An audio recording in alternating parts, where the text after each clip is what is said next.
శౌర్య అయితే పాలు తాగుతూ ఉంటుంది. ఇక శౌర్య కాసి చూసి దీప అలా చూస్తూ ఉంటుంది. శౌర్య పొలమారుతూ పాలైతే కిందన వంపేస్తూ ఉంటుంది. ఇక సరే అని చెప్పి శౌర్యని తల మీద ఇలా దీప కొడుతూ పక్కకు జరుగు అని చెప్పి ఒక టవల్ తెచ్చి ఆ పాలైతే క్లీన్ చేస్తూ ఉంటుంది దీప. ఇక శౌర్య అయితే అలా చూస్తూ ఉంటుంది. ఇక మిగిలిన పాలు తాగు అని చెప్పి దీప అయితే శౌర్యకి ఇస్తూ ఉంటుంది.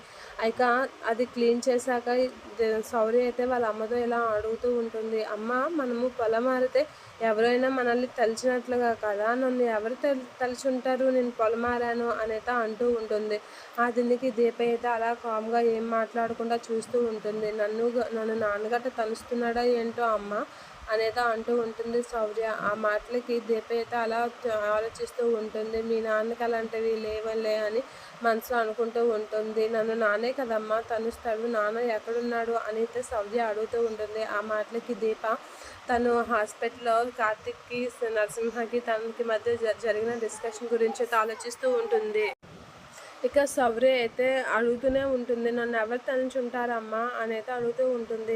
దీప అయితే ఏం మాట్లాడకుండా అలా చూస్తూ ఉంటుంది. నన్ను గట్ట కార్తీక్ తనుస్తున్నాడా ఏంటి అనేది అంటూ ఉంటుంది. ఆ మాటలకి దీప షాక్ అయ్యి అలా చూస్తూ ఉండిపోతూ ఉంటుంది. మరి ఇంకేం మాట్లాడకుండా అలా ఉండిపోతూ ఉంటుంది షాక్ అయ్యి.